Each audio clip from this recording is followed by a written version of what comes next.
You're listening to Civic Media. You can tune into any of our live shows on any radio station across the state with the Civic Media app. Find us in your phone's app store and listen anytime, anywhere. This is your WLAK Daily News Roundup for Lake Air, 107.5 FM and 1260 AM in Amory. Civic Media News. I'm Terry Bell. Here's what Wisconsin needs to know. A task force from Wisconsin is helping with Hurricane Helene relief. Members of Wisconsin Task Force 1 have specialized training and capabilities which can deploy in Wisconsin and beyond. 16 members of the Swiftwater Rescue Team left over the weekend to help with search efforts in North Carolina. They come from 8 fire departments from across the state. Donald Trump returns to Milwaukee for the first time since accepting the Republican nomination for president. Stuart J. Waddles reports. Trump delivered a subdued speech focusing on educational matters, particularly criticizing the low reading proficiency rates in Milwaukee public schools. The former president also addressed recent events in the Middle East. I think even Iran would have been in the Abraham Accords. Ultimately, it would have been great for everybody, and you would have had peace in the Middle East. Stuart J. Waddles, Civic Media News. Kamala Harris campaigns in the Fox Valley tomorrow. The Wisconsin Democratic Party is outraising the state Republican Party at a rate of almost 4-1 this year. The Democrats have raised nearly $20 million, while the state GOP has pulled in not quite $5 million. Both parties filed their September fundraising reports this week. Big donations are driving the numbers for both parties. Democrats and Republicans in Wisconsin have picked new presidential electors. 10 Wisconsin Republicans posed as fake electors for Donald Trump 4 years ago. They agreed to a settlement last year that called for them to admit Joe Biden won. They also agreed not to serve as electors in any election involving Trump. A new report on agribusiness consolidation calls for better enforcement of antitrust laws. The report's author is Basil Musharbish. It doesn't have to be this way. These firms are smart and powerful. They've executed strategies over decades. The U.S. government allowed it because we made policy decisions not to enforce the antitrust laws. We can take action to fix that. The report finds decades of mergers have reduced competition, leading to higher costs for farmers and consumers. The risk of wildfires is higher than normal this week. The Department of Natural Resources is asking people to check for fire danger levels before doing any outdoor burning. The forecast calls for dry, windy weather. The main cause of wildfires this time of year is burning brush and leaf piles. Terry Bell, Civic Media News. Here's what you need to know closer to home. For WLAK News, I'm James Kelly. 2 Superior firefighters have now joined the response effort in the southeast to assist with flooding recovery efforts after Hurricane Helene. According to the Superior Fire Chief, the 2 deployed firefighters are part of the Urban Search and Rescue Task Force, which sent 16 members from across the state with boats, water rescue gear, and communications equipment. Officials expect the members of the task force will only be on the ground this week, but could stay longer if it's determined that their services are still needed. The former Village of Hawkins treasurer who tried to steal nearly $100,000 from the library in April has entered a guilty plea. According to court documents, 79-year-old Marcia Lyons tried to wire transfer about $95,000 from the Village of Hawkins library account to a different account, but was unsuccessful as the library account didn't have those funds. She then transferred $67,000 out of the library account, saying she was only going to borrow it for a couple of days so she could buy gold. The University of Wisconsin-Superior has shared a grand opening schedule for their new Superior Choice Credit Union Stadium. According to a press release, the facility will officially open with a ribbon-cutting ceremony next Friday and will host its first sports games on Saturday. The jam-packed Saturday will feature the alumni track and field meet in the morning and games for both the men's and women's soccer teams in the afternoon against Minnesota Morris. The stadium gates will officially open for the games at 12:30. 2 residents were displaced after an apartment fire in Ashland on Monday afternoon. According to the Ashland Fire Department, crews responded to the fire at a 3-story multi-use building on Main Street West at around noon on Monday. When they arrived, they found flames coming from the second-story apartment windows and residents waving their hands for help from both residential floors. Firefighting crews managed to contain the fire and there were no fatalities. Officials are still trying to determine the cause of the fire. Duluth residents will see law enforcement authorities wearing a pink patch on their uniforms throughout the month of October. According to the Duluth Police Department, their officers will be participating in the public awareness campaign for the fourth straight year. Since the department began participating in the campaign, they've raised over $5,400 for the American Cancer Society. The pink patches worn by officers, as well as koozies and bracelets, are also being sold online, with all the proceeds being donated.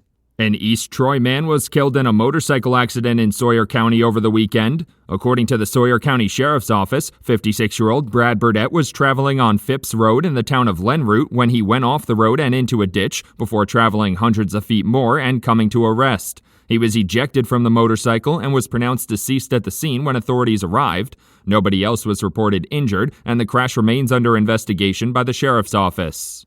Minnesota Power is reminding residents that the state's cold weather rule is now in effect. Each year from October 1st to April 30th, eligible customers are protected from service disconnection as temperatures drop to potentially dangerous levels. In order to be protected, customers who are not up to date on their bills must be enrolled in a payment plan through Minnesota Power to stay connected or get reconnected. There are a number of programs customers can apply for to receive help due to their financial constraints.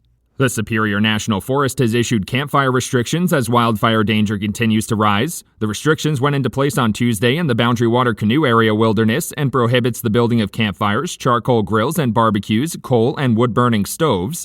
Officials say gas or propane cook stoves are still allowed and are safer than campfires due to the higher wildfire danger. Officials are also asking visitors to keep their campfires small, attend to them at all times, and put them out fully. And that's what you need to know. For WLAK News, I'm James Kelly. The Brewers face elimination tonight. Hi, I'm Jimmy Kuska with sports, filling in for Mike Clemens. The Brewers will play the Mets today in Game 2 of the best-of-3 wildcard round. Yesterday, the Mets defeated the Brewers 8-4, retiring the final 17 batters to take the win. Manager Pat Murphy said the Brewers will need to respond today after not being able to put anything together late in yesterday's game. This team has responded in all those. Remember, the Dodgers beat the daylights out of us twice. We responded. The Yankees beat the daylights out of us twice. We responded. I think we'll respond. Willie Adames says the Brewers know it's all on the line tonight. Like we say all year, we are on down tech. We're going to come out and give the 100% out there on the field, and we got to win or we go home. So the mentality is we got to win no matter what.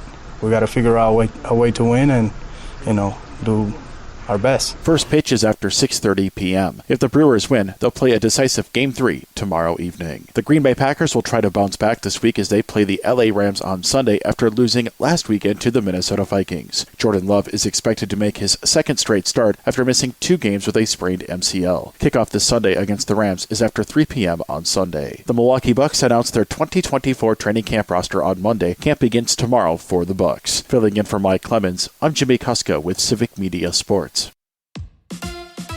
On your entertainment beat, I'm Pete Schwaba. Things will not get any easier for Sean Diddy Combs. His enemies are coming out of the woodwork, and that includes 50 Cent. The rapper teamed up with Netflix to make a docuseries about Combs' sex scandal. 50 Cent's real name is Curtis Jackson, and he said he's been warning people about Combs for years. He followed up a social media post about the docuseries with a picture of baby oil in reference to the thousands of bottles that were found during an FBI raid on Combs' homes in Miami and Los Angeles. Proceeds from the docuseries will go to assist victims of sexual abuse. FIFA has announced that the World Cup will have its first halftime show. The World Cup in 2026 will be at MetLife Stadium in New Jersey and follow in the footsteps of American football, or the NFL, with a championship game halftime show. International advocacy organization Global Citizen just signed a 4-year partnership with FIFA and will produce the show. The group's mission is to end extreme poverty. Okay, DC Comics fans, there is yet another movie in the pipeline. A film that will feature Batman villains Deathstroke and Bane is being developed. The Hollywood Reporter says the project is in the early stages. How early? There is only a writer and producer attached. The studio is in the middle of its search for a director and actors. Update your resumes. We haven't heard much from Haley Joel Osment lately, although he does turn up from time to time. As an 11-year-old, the actor was Oscar-nominated for his role in The Sixth Sense opposite Bruce Willis. Despite his tender age, the two became friends, and Osment said the friendship with Willis lasted long after the shooting, as Willis would call to check in on him from time to time over the years. Willis was diagnosed with dementia 2 years ago at the age of 69. Inside Out is the gift that keeps on giving to its fans and obviously to those who created the film. Disney has announced the film received 31 million plus views in its first 5 days of release on Disney+. According to Variety, this is the biggest premiere for a film on Disney Plus since 2021's Encanto. The film is the highest-grossing animated film of all time and so far the highest-grossing film of 2024. Frankie Valli is speaking up. Not on stage, he's been lip-syncing there. After rumors that Valli has been forced on stage to perform, the 90-year-old legend says he is there of his own choosing because he loves to perform. In addition to seemingly going through the motions, Valli has looked frail in concert videos that have gone viral. Valli released a statement to People.com clarifying that he is not being forced on stage, although the statement was in print, so there is no way to tell if it was lip-synced. For more showbiz fun, tune in to Nightlight with me, Peach Waba, weeknights from 6 to 8 p.m. on the Civic Media Radio Network.